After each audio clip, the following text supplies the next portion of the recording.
आदरणीय मुख्यमंत्री भजनलाल शर्मा साहब को और वित्त मंत्री आदरणीय बहन दिया कुमारी जी को बहुत बहुत धन्यवाद देना चाहता हूं, संपूर्ण राजस्थान की देवतुल्य जनता की ओर से और विशेषकर विधानसभा हवा महल की ओर से।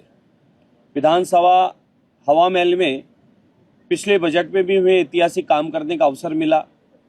हमारे यहाँ आज़ादी के बाद आज तक कई जगह सड़क नहीं थी, नालियाँ नहीं थी और सीवरेज की बड़ी समस्या थी और हर घर में पानी पहुँचाने का जो संकल्प केंद्र सरकार का है वो तक नहीं पहुँचा पाए थे।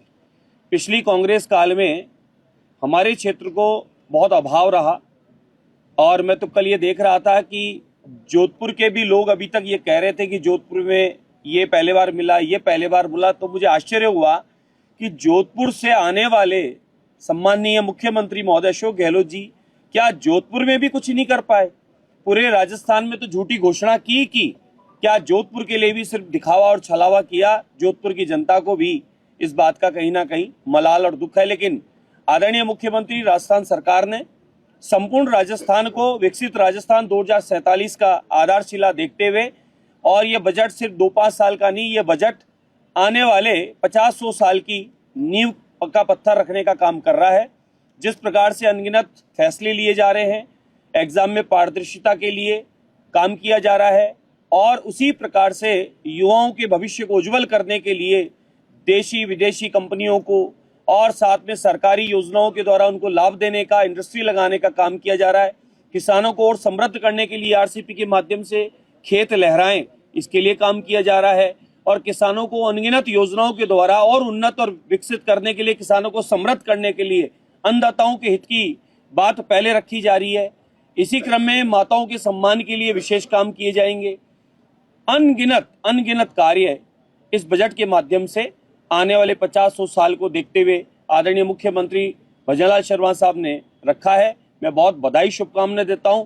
हमारे भी शहर को नगर निगम की ओर से, जेडीए की ओर से बजट में बहुत विशेष प्रावधान दिया रखा है, जिसमें सड़कें और अच्छी होगी, फ्लाईओवर होंगे, मेट्रो इत्यादि स्टेशन की व्यवस्था, टूरिस्टों के लिए विशेष व्यवस्था होगी और गोविंद देव जी के मंदिर से लेकर अनगिनत हमारे प्राचीन स्थान हैं जिनके आसपास में पार्किंग से लेके आने और जाने वालों की सुविधाओं से लेकर और जलमहल है, नाहरगढ़ है, जयगढ़ है, आमेर है और नगर निगम को विशेष पैकेज जिससे नई और सीवरेज लाइनें, सड़कों का निर्माण और जो भी हमारी शहर की मूलभूत सुविधाएं, आवश्यकताएं हैं इस राजधानी की, उन बातों को ध्यान रखते हुए विशेष बजट में प्रावधान रखा आपने। मैं बहुत धन्यवाद और बधाई देता हूं कि इस बार इतिहास रचा जा रहा है राजस्थान के इस भाजपा सुशासन में और डबल इंजन की सरकार जिसे हमें कहते हैं आदरणीय नरेंद्र भाई मोदी जी के नेतृत्व में और राजस्थान विकसित 2047 का जो मैप बनाया है।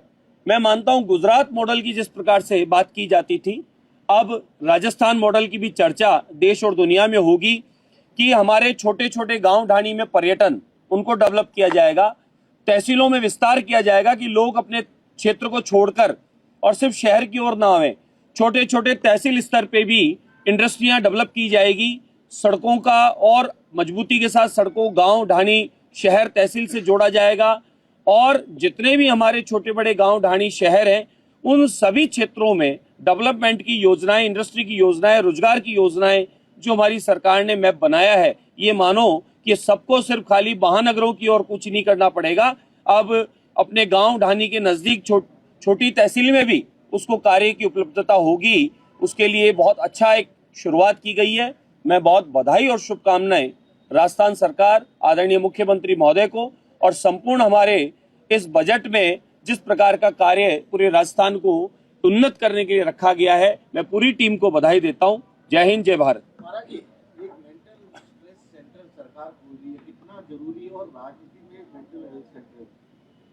मेंटल आप उस तरीके से देखें कि मेंटल अस्पताल का मतलब आप ये नहीं माने कि खाली वहां दवाइयों के द्वारा उपचार होगा। मानसिक विकृति कई प्रकार की होती है और मानसिक तनाव और मानसिक अपवाद हो जाते हैं, जिससे कई बार व्यक्ति गलत कदम भी उठा जाता है और उसमें आने के बाद में कई बार सुसाइड की स्थितियां भी बन जाती है, जिसे आजकल की भाषा में एक डिप्रेशन भी कहते हैं। कि ये समस्या आज की समस्या हो गई है, इसको मानना चाहिए। तो उस समस्या के निदान के लिए सभी छोटे बड़े शहरों में जहां आवश्यकता होगी, कहीं मेडिटेशन सेंटर खोलने, कहीं योग के माध्यम से, कहीं आयुर्वेद के माध्यम से, कहीं प्राकृतिक चिकित्सा के माध्यम से, और कहीं कोई अगर औषधीय चिकित्सा करनी है, कोई इलाज इत्यादि करना है, उसके लिए बड़े अस्पताल भी खोले जाएंगे।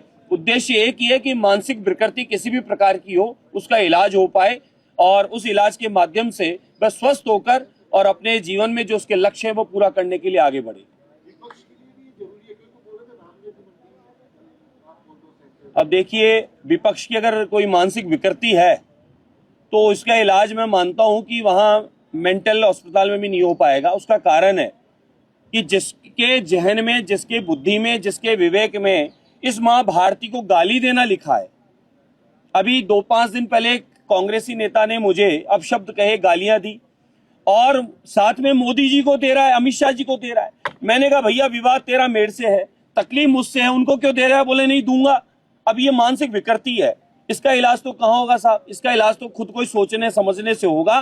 कि एक बात बताओ, भारत की जनता तीसरी बार मोदी जी को चुन रही है, पूरे बहुमत के साथ में राजस्थान में उपचुनाव में हमारे कैंडिडेटों को जिताया है। जब जनता हमारे साथ है, जनता का आशीर्वाद है, जनता हमारे कामों को एक्सेप्ट कर रही है, हम जो काम कर रहे हैं जनता का उसमें पूर्णतः सहयोग, समर्थन और आशीर्वाद है, और जनता के बीच जाकर जनता की क्या पीड़ा है, क्या समस्या है, उसको लाकर हम लोग उसको बजट के उसमें रखते हैं। फिर भी आप हल्ला हल्ला करते हो। अरे क्षेत्र की कोई काम रह गया हो, क्षेत्र की कोई बात रह गई हो, कोई समस्या है तो वो रखो ना सदन में। ऐसे कहने से कुछ नहीं होगा। बुद्धिजीवी, पढ़े लिखे लोग या व्यापारी वर्ग या किसान, गांव ढाणी में रहने वाला व्यक्ति भी इस बजट की तारीफ कर रहा है। और आदरणीय मुख्यमंत्री महोदय ने जिस प्रकार से ऐतिहासिक काम इस राजस्थान के लिए किया है उसका धन्यवाद दे रहा है। तो आप 100 बातों में से 2 बात भी गलत नहीं निकाल पा रहे हो, खाली कह रहे हो हमें समझ नहीं आया। तुम्हें समझ आएगा कैसे? तुमने कभी राजस्थान की जनता के लिए, देवतुल्य जनता के लिए कभी कोई राजस्थान में क्या आवश्यकता है ये विचार ही नहीं किया, तो समझ में कैसे आएगा? समझ में आएगा जो जनता के बीच रहेगा, जनता के मुद्दे, जनता की समस्या समझकर और सदन में रखेगा और उसको निवारण के लिए प्रयास करेगा। वो आप लोगों ने कभी किया नहीं, इसलिए आपके पास में कहने को कुछ है नहीं।